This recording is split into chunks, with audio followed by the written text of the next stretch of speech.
चलें फिर आज मैं आपके साथ शेयर करती हूँ अपनी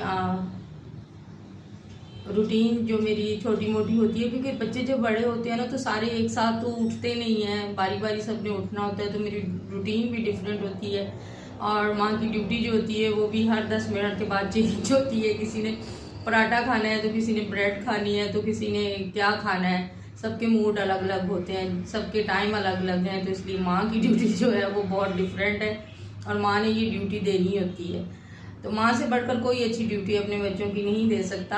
लेकिन बच्चे जब खुद इस स्टेज पे आते हैं, खुद पेरेंट्स बनते हैं, तब उनको एहसास होता है कि हमारे पेरेंट्स हमारे लिए क्या कुछ नहीं करते थे। तो चलें आज की रूटीन शेयर करते हैं आपके साथ। तो जनाब सुबह मैं 5 बजे उठ जाती हूँ, क्योंकि सबसे पहले जो है वो मेरा बड़ा बेटा जो है वो अपनी जॉब के लिए निकलता है। तो 5 बजे यानी नमाज से पहले मैंने उसका जो है वो नाश्ता बनाना होता है और 6 बजे वो निकल जाता है। तो 5 बजे की मैं उठी भी होती हूँ और पूरा दिन मेरा जो है वो इसी तरह ड्यूटीज़ में गुजर जाता है। तो सबसे पहले मैं आपको अजान सुनवाऊँगी, और अजान का मैंने व्लॉग बनाया था।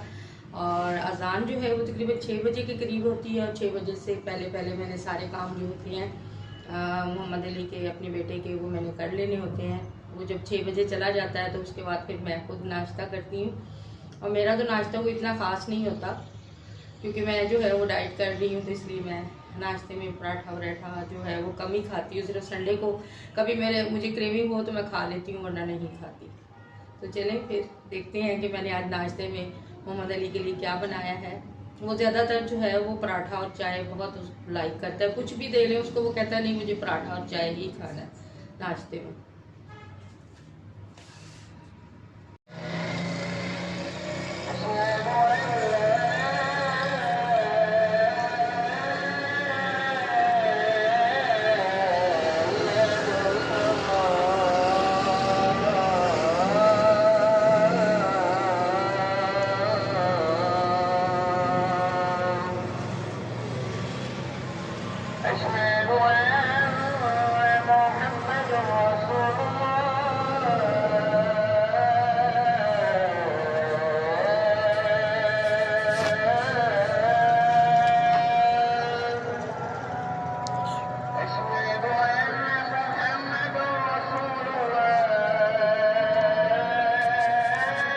साथ में यहाँ पे बन रही है चाय, और चाय रेडी हो चुकी है, क्योंकि अली सुबह जल्दी जाता है 6 बजे।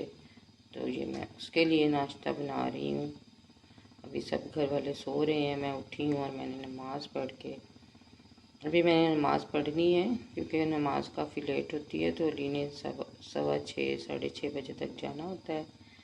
तो जनाब मैंने अली का नाश्ता रेडी कर लिया है। उसके बाद जैसे ही हम सब उठेंगे तो फिर हम नाश्ता जो है वो बनाएंगे अपना।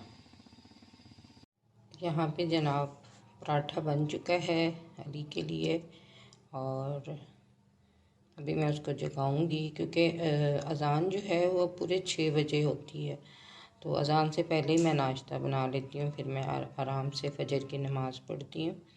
और पराठा बन चुका है, साथ में चाय भी रेडी हो गई है। साथ में अली ने अंडा खाना है या सालन के साथ खाना है तो मैं उसे बना के दे दूँगी। सालन तो रात का ही बना हुआ होता है, जो हम बड़े शौक़ से पराठे के साथ खाते हैं। तो बस इसी तरह ये हमारा नाश्ता होता है, जिसमें जो खाना हो, ब्रेड खाना हो, ऑमलेट, फ्राई, जिस तरह भी फ्राई एग लेना हो ले लेते हैं। और इसी तरह हम सब जो है वो नाश्ता कर लेते हैं। इसलिए मेरी रूटीन कोई इतनी ख़ास नहीं होती, क्योंकि सब चले जाते हैं। तो फिर जब घर में सब होते हैं तो फिर रूटीन का काफ़ी बिजी होती है। तो सब अपनी ड्यूटी पे चले जाते हैं, तो फिर मैं ये छोटे छोटे व्लॉग बना के आपके लिए डाल देती हूँ। ये माशाल्लाह से पराठा मैंने देखा था, प्याला होटल है कराची का, बहुत ही फेमस। उस पठान को देखा था मैंने ये बनाते हुए लच्छा पराठा, बहुत टेस्टी और बहुत ही मज़े का था। वो चाय के साथ बहुत मज़े का लगता है, और छोटा सा बनाता है वो, और बहुत ही थोड़ा सा इसको साइज़ में मोटा रखते हैं, ताकि इसकी लेयर्स जो हैं वो अच्छी तरह से लच्छे जो हैं वो खुलें। और लेयर्स इतनी ज़्यादा होती हैं इसमें कि जब आप एक बाइट लेते हो या निवाला तोड़ते हो तो हर निवाले में इतनी ज़्यादा लेयर्स होती हैं। बहुत यमी और बहुत टेस्टी ये चाय के साथ पराठा लगता है। तो यहाँ पे जनाब सुबह सुबह उठ के जो है वो मैं गर्म पानी पीती हूँ और उसके बाद फिर मैं आधे घंटे के बाद फिर नाश्ता करती हूँ। तो अभी जो है वो मैं पानी पीऊँगी। पानी मैंने गर्म कर लिया है, बहुत ज़्यादा गर्म नहीं होता, वार्म वाटर होता है। और कभी कभी थोड़ा सा मैं गर्म भी पी लेती हूँ। तो इसके पीने के बाद फिर मैं नाश्ता करती हूँ। इसी तरह हमारी दिन की ये पूरी रूटीन जो है वो चलती रहती है। और दिन में भी जब कभी दोपहर में अगर मैं कुछ खा लूँ यानी लंच कर लूँ तो उसके बाद भी मैंने गर्म पानी ज़रूर पीना होता है।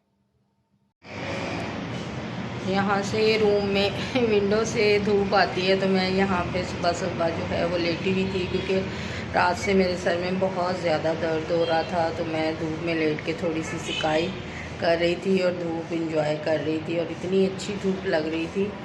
मैं काफ़ी देर से लेटी हुई थी लेकिन मुझे थोड़ा सा भी मुझे ना आराम नहीं मिला, क्योंकि पता नहीं क्यों इतना ज़्यादा शदीद दर्द था। कल शाम में मैं नहाई थी और उसके बाद फिर मैं बाइक पे चली गई थी अपने बेटे के साथ, कुछ सामान वगैरह लेना था मुझे।